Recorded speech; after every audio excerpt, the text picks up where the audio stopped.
Je suis parti pour un week-end visiter deux capitales de deux républiques en Russie, la République des Maris et la République de Tchouvachi. On commence avec la ville de Yashkarala, la République Marielle. Nous voilà dans le restaurant, dans un des restaurants où on nous propose de la cuisine locale, traditionnelle de la République de Marielle. Donc on a choisi une sorte de boudin. J'adore le boudin et ça me manque un petit peu en Russie, j'en ai pas encore trouvé, donc j'ai vu ici sur le menu, donc j'ai décidé de le prendre. Il y a du millet également dedans, le millet qui est très présent dans leur plat puisque nous avons, ça ressemble à des crêpes, c'est pas tout à fait des crêpes, ça porte un autre nom, au millet et à la pomme de terre et au poulet et également au millet. Le tout arrosé d'un thé. Bon appétit. Très bon boudin, un petit peu sec si on le compare à ce que j'ai pu manger en France, mais ça reste bon. On sent bien les épices à l'intérieur et le millet donne un goût intéressant. Ça c'est excellent. Celui à la pomme de terre est vraiment très bon. Yashkarala est une petite ville, si on prend à la taille russe, 250 000 habitants, c'est la capitale de la République. C'est pas très très grand, mais regardez-moi ça, architecturalement, c'est plutôt sympathique. Les bâtiments sont vraiment jolis, le centre est très propre, des églises partout, un régal pour les yeux. La place sur les quais vaut bien que l'on s'y attarde environ 2 heures. On est entouré de décors absolument magnifiques, l'architecture est très très plaisante.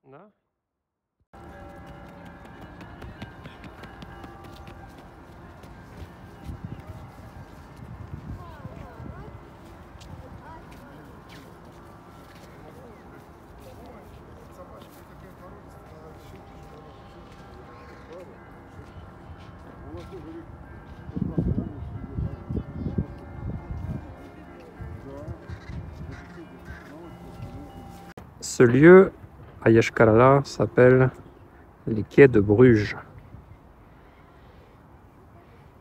C'est construit selon le style de la ville de Bruges. Peut-être que les Belges seront d'accord ou au contraire ne le seront pas. Je vous laisse me le dire dans les commentaires.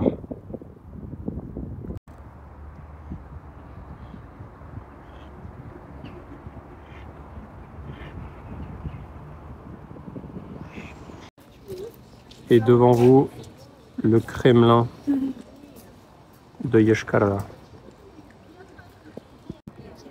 Et regardez-moi cette beauté. C'est vraiment splendissime.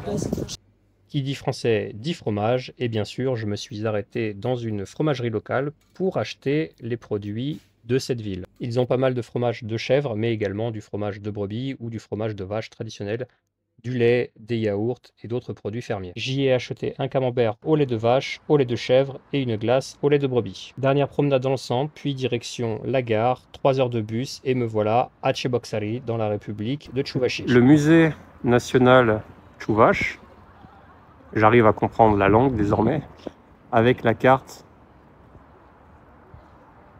de Russie, des différents tricots sur les costumes traditionnels des peuples russes. On peut voir quelle région porte quel vêtement.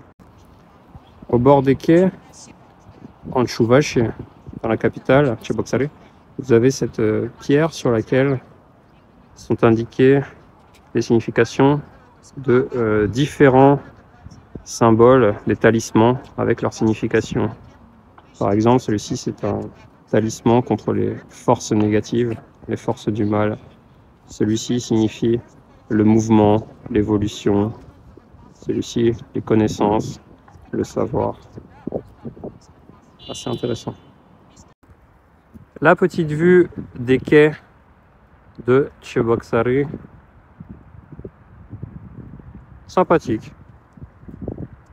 C'est pas non plus du niveau de Yashkarala, mais c'est assez agréable.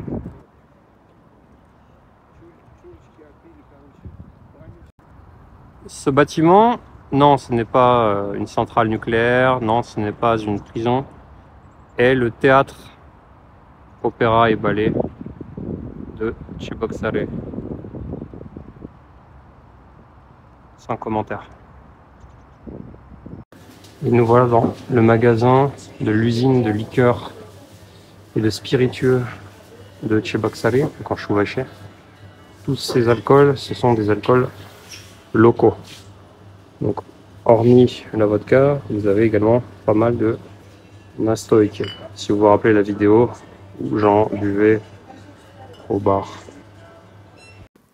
Et voilà ce que nous avons ramené de notre séjour d'un week-end en République Tchouvache et en République de Mariel. Donc, du balsam, nastoïka, balsam et du rhum. Le balsam, c'est de l'alcool avec des plantes médicinales. Nous avons ramené du camembert avec du lait de vache, du camembert avec du lait de chèvre. Et chartan, ce sont des charcuteries traditionnelles. Le premier chartan, celui qui est en train d'être coupé, est tout simplement à base de porc et de bœuf. En termes de prix, cela a coûté environ 600 roubles. Le deuxième était légèrement plus cher. Ça reste très raisonnable. Ce chartan-là, à la différence du premier, est également au bœuf et au porc, mais avec des abats de porc. Il y a du poumon, du foie et d'autres parties internes de l'animal.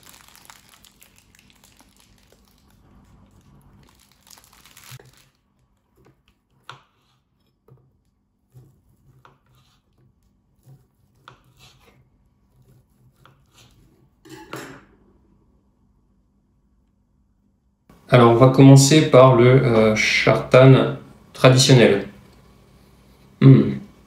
On sent bien, on sent le porc, ça sent quand même, il y a plus de porc que de bœuf, faudra regarder sur la recette.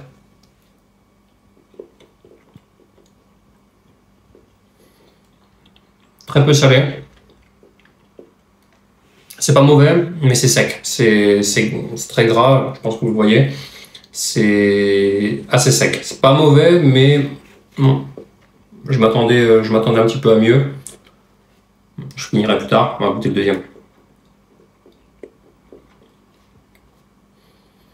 Celui-là au nez, c'est du foie. Ça sent vraiment très fort le foie de porc.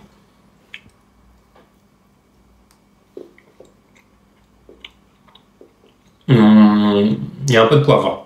C'est légèrement salé. Poivré, pardon. Et on sent les abats, on sent le foie. Je crois qu'il y a également des poumons, mais j'arrive pas à les sentir. C'est pas mauvais, je préfère celui-ci, il est plus... Le goût est plus présent, le goût est plus fort. On sent vraiment qu'il y a du porc et qu'il y a des abats. Celui-ci, c'est très bon également, mais c'est un petit peu plus simple. C'est quelque chose de plus traditionnel. Et je pense sur un morceau de pain avec de la mayonnaise, ça doit être bien bon et surtout ça remplit très bien l'estomac.